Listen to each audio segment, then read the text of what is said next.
This morning to a presentation on single touch payroll.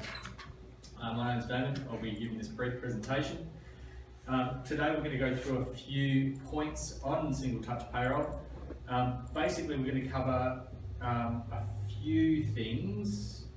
Most of it isn't going to go into a significant amount of detail, but it should be a lot more than probably a lot of the documentation that's out there at the moment. If at any time you've got any questions, please you can ask them along the way, because I enjoy that. The first thing that we are going to do is just watch a quick video that's been put out by the ATO.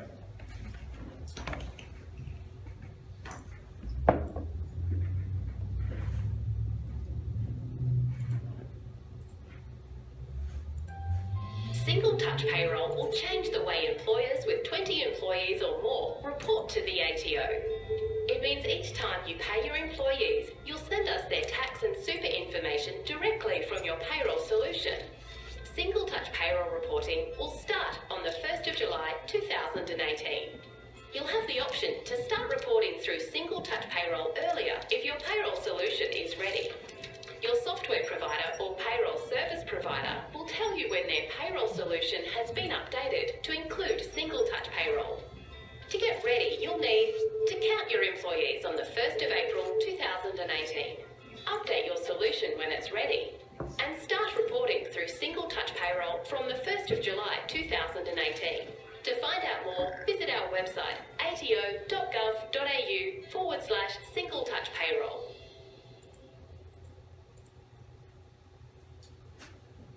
Alright, so as we go through this presentation, there's a couple of key terms that you'll probably need to know.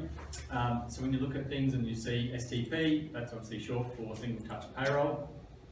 BMS is a term that's been put together by the ATO for your business management system, and that's software used by businesses and intermediaries to manage business finances, reporting obligations, and can include everything from your accounting software, payroll software, and other components integrated with ERP and cloud-based systems.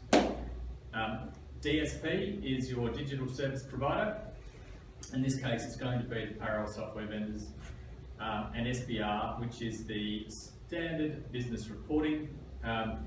And so when they say STP is using the new protocols being established for SBR2, basically there's some technical stuff in the background that the ATO is doing to put in place to support single touch payroll. At the moment, the protocols being used allow one-way reporting. The next one that's coming into place, which is SBR2, is going to enable two-way communication. So, expectations. This presentation is not going to cover every single aspect of single touch payroll. It's going to give you some salient points on exactly, what's going to be delivered, but it's not going to go into all of the detail of how that's going to be delivered, because that's still in the process of being determined by the ATO. So they've still got some outstanding functional requirements that they're putting together, as well as technical. So they still haven't completely put everything together. The other thing being that STP is not static. So as they get feedback from the people that are in the process of testing, that's going to change how things are going to get delivered, and that's still happening now. And STP will go live on the 1st of July 2018, and that's going to depend on what will go live, will depend on what they've actually built between now and then. At the moment, they do have the base single touch payroll is live, so employers, so there's a select group of employers testing this, and they're supplying information direct from their payroll system to the ATO. So what is single touch payroll? Basically, it's a reporting initiative that's been put together by the government to make reporting to them easier. What that does mean is all of the businesses in Australia, in the first instance, those that have 20 employees or greater, will be reporting their payroll data direct from their payroll system to the ATO, which is going to be very exciting. So what that means is this little statement here, where employers or their intermediary, so that can be your accountant, for example, we'll be able to make payments and report payments such as salaries and wages directly to the ATO from your payroll solution at the time that you actually pay your employees. So there's no portals in this instance. What this is saying is it's just going to go directly from your payroll solution to the ATO. Now, you don't have to do that, you can get your accountant to do that.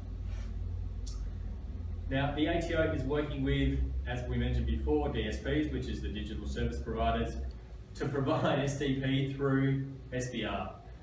That's fantastic, we love that statement. As we said, they're still working on the protocols for SBR2 to enable the reporting to go both ways. And the reason it needs to go both ways is because employees will have the ability further down the track to fill in on the government websites, so MyGov for example, their tax file declaration. That information has to come back to let the employer know that that's been completed. And the main thing being that you or anybody with 20 or more employees from the 1st of July, from the 1st of April 2018 will need to start reporting on the 1st of July 2018 for single touch payroll. So you are going to need to be able to report salaries and wages, PAYG withholding and super information directly to the ATO from your payroll solution. The super contributions are going to be reported to the ATO when payments are made to the fund. So when you're doing your reporting from your payroll, when you've done your payroll, that just tells them what the actual liability is, but then later on they actually then need to know what has been paid to the super fund. Now, the actual reporting around that is still in the process of being determined how they're going to do it and when they're going to do it. And as I mentioned, for those with 20 or more employees, you have to start reporting from the 1st of July 2018. There are some exemptions and we're going to go through those shortly. But you will also have the ability when you do this to pay your PAYG withholding at the time that you're actually running your pay as well. So you don't have to, but you do have the ability to do it if you want to. And further down the line, we're also going to have, like I mentioned before, the ability for the employees, new employees specifically, to fill in super choice and or TFN declaration forms when they start via their MyGov. And later on, there will also be people that need to change their tax details. They'll be able to do a taxation change via MyGov, and that will also feed through the same way that new employees will. Now, how is this going to work? Well, you've got your payroll solution. You'll fill in the details or do your payroll. Everything looks as it probably normally should and or would. There's just going to be an additional reporting component, which shows over here. So this additional reporting component is just going to send a report off to the ATO. Now, it's not 100% known how each payroll solution will be doing this, but they're all going to be using the same standard business reporting. And so that's going to be in place. When we get more information on that, we will let you know. So once the ATO receives the information, it's going to go into two places. One is your employer reporting. So you'll be able to see what you've paid to all of your employees and your PAYG withholding liabilities. And it's also then going to get updated against all of... Uh-oh. Look at that, the talk has basically ended. That's awesome. That's just anticipating what's going to happen to the ATO service when all this starts happening. So yeah, you start reporting and everything's going to go down. So the second part to this is, so you'll have your employer side, but you'll also have the employees side. So employees will be able to log in and see what their total gross payments are, tax and super throughout the year. So what that also means is that when you do your VAS, it will be pre-filled with your W1 and W2 info. Now the key dates on this Now there's a limited release that's currently gone live. Thanks, Barb. Maybe not. Okay. Anyway, 1st of July, there's a limited release for single touch payroll, and there's a small number of employers out there that are using it at the moment. At the moment, like I've said, it's only live with data being reported from the payroll solution to the ATO. So that's using something called a payroll event. That's all been defined, that's in place, and that's currently live. From October, there will be additional functionality that goes live. I'm actually not sure what that additional functionality is, but over time, oh, it's back. It's back, Bob, it's back. That was supposed to be released That is. this week, wasn't it? I think so, yes. The only stuff that I've found was that there was an update to some of the questions that had come through from like a user group kind of meeting, and they'd updated just all these business scenario questions, but I hadn't seen the additional functionality yet. So April 2018, you're going to need to do a headcount. That headcount, if you hit 20 or more employees, means that you're a substantial employer and you have to start your reporting from the 1st of July 2018. And then 1st of July 2019, while not legislated as yet, it's expected that any employees with less than 20 employees will have to start reporting. Which is what I've just gone through. I might even take that slide out. So, I mentioned before that there could be some exemptions. Now there's two types of exemptions. One are kind of industry classification exemptions, and the other type are individual exemptions. So some examples of industry-based classifications are going to be those employees that are seasonal. So you've got casual employees that only come on at a specific time during the year. They're not upping your permanent headcount, so they should or could be able to be left off that count. Another is directors and or international bound secondments. So they've been defined at the moment as groups of people that you could leave off your headcount. But it's always best to check with the ATO to make sure that that is correct. Now, there are some individual exemptions that could also apply. So those individual exemptions means it's not classified as an industry-wide exemption, but you as an employer may be based remotely, for example, and you don't have access to internet. So it's going to be really hard for you to be able to send this off using an STP solution. Or you may not be IT literate, and putting this in place could be extremely difficult for you from the 1st of July. So you can apply to the ATO for an exemption. Another one is your software is not yet ready. You can also apply as an individual for an exemption. So, the way that the information gets from your payroll to the ATO, they've created two things. One thing is something called a payroll event. Now, what that means is you run your payroll, the payroll completes, and at that time you get to send a whole heap of data from your payroll system over to the ATO. The second is an update event. Now that's external to your payroll system. Didn't learn that until during the week.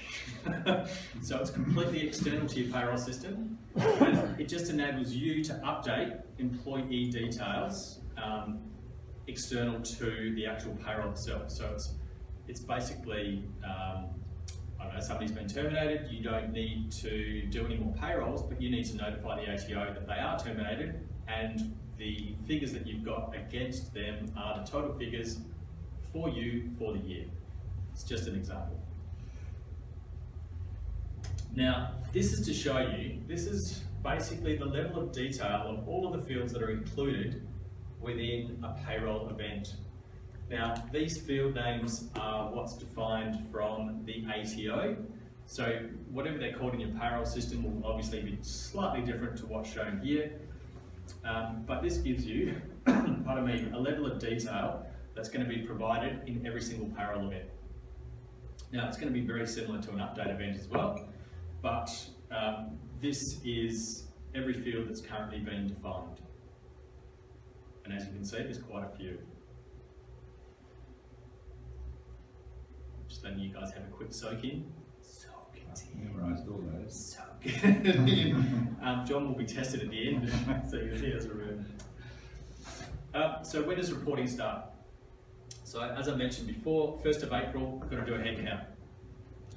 Then from 1st of July, you're going to have to start reporting. Basically, you have to report every payroll. So what this is saying is you run your pay, you then send off the information at that time.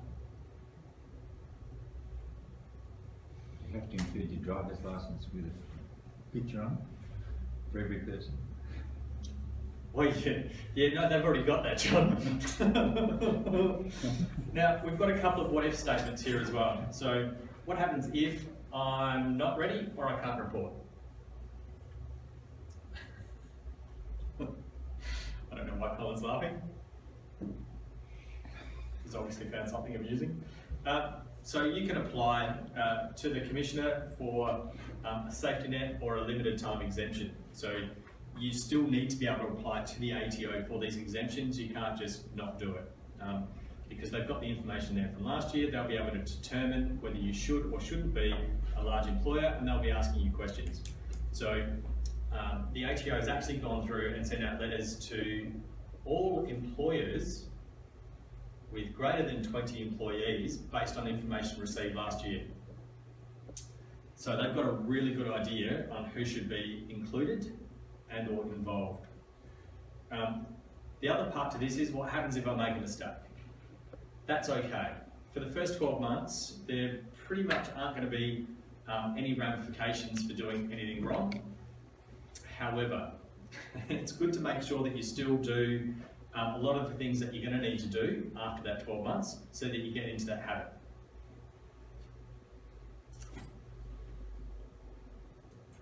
So this is just an example of what your employer STP reporting screen will look like. This isn't final, this is in draft only. It's just here to give you an idea of what you would be able to look at from your standard portal. When you log in, you'll be able to see this screen and it will show you when it was submitted, gross payments, PAYG, etc. Now, the other part to this I mentioned before was the detail for your employees. So employees will have the option to start filling in their tax file declaration and super choice forms via MyGov. So the hope is that they're going to be able to streamline super. So what that means is they don't end up with an employer with multiple superannuation funds if they don't have to have them. It just makes it easier to get all of the information right because it's already in the MyGov solution and it's already pre-filled as such. So they just need to tick who they want to select and have that information sent through to the employer. As mentioned, this is still in development phase. They're also going to have the pre-filled TFN and choice forms. Okay, so that means your tax file declaration should already be pre-filled with the information about you, and then you'll be able to change it as appropriate for that employer. So if it is, for example, the second employer, you're already employed somewhere else part-time, and this is your second employer, you'll be able to, deselect the box that says you want to claim the tax-free threshold. So the employee will then, when they log in, they'll also have details that they'll be able to see who's paid what and when. You'll be able to see your employers, click on the relevant employer and drill down, and then that will give them some more information from that employer. As you can see, this is all still draft, but the ATO is working on it at the moment. So from a superannuation reporting perspective, there's two parts to it. You've got your superannuation guarantee that you have to put through to the ATO and let them know what you've calculated. That can be obviously in excess of the 9.5% that you have to pay. If your employer does, 10, 12, whatever percent, you are well within your rights to report whatever you are paying. You don't have to just do the SGC. And as you can read there, it's just used to improve the engagement by the ATO with employers and to add improved transparency of superannuation guarantee for members. So it's going to be interesting because the ATO is also in consultation with all of the superannuation funds to get the information from them, as well as you, the employer, to make sure everything balances through. So it's going to be really difficult to get away with not paying your superannuation contributions. So at the moment, most vendors are still in the development phase as the ATO is still finalising requirements. So within the last week or so, there's a document that's been created called the Business Implementation Guide, supplied by the ATO. That has now been finalised, and that gives a lot of information to the vendors to create the final product, but there's still a range of things that they're creating. By they, I mean the ATO is creating and needs to define and fully document to supply to the vendor. And that's happening on a continual basis. So the more documents that they get and sign off and finalise, they're going to get submitted through. The ATO will then obviously publish those and the vendors can start from there. But they're not going to be able to finalise it until such time as they get that info. So these are the current vendors that we know are creating an STP solution. Having spoken to WageEasy, they're aiming for their standard release date in April, so they do an update every April in line with their licensing.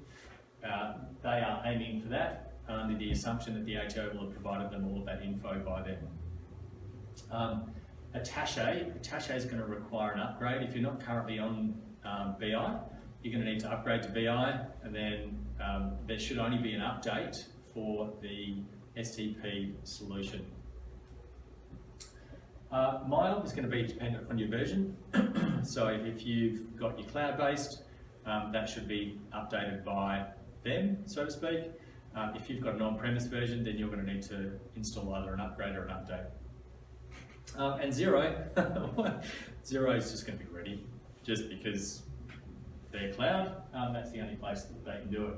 So whichever way you go though, most vendors are going to require either an update or an upgrade. If you're not sure, you can just give us a call and we'll track that answer down for you. Just to let you guys know, I have researched on the ATO government kind of site, and they've got a link through to a separate website that looks up all of the vendors and the functionality that they provide. And currently, there is no vendor that I can find on that list at all in relation to single touch payroll. The only one I've found is a third party who has created the link already and will be integrating that into other people's payrolls. So I haven't found any specific vendors with that in place. So what do you need to do as an employer? Well, you need to check with your payroll provider to see if they're updating their software and when that's going to be available. If you want to speak to us, you can also do that, and we're happy to find out for you. Once that becomes available, it's recommended that you update your system as soon as possible. Now, the main reason for that is there's going to be a few things that you're going to have to add to your system and or check. All right? So you've got to make sure that all of your employee details are up to date, the information is formatted correctly, you've got something called a business management system ID. That has to be basically entered into your system before you can start to report through to the ATO. And then, if we haven't answered any of the questions that you do have today, we're quite happy to either take questions now and answer those, or alternatively, you can write it down with your email and we'll get back to you shortly.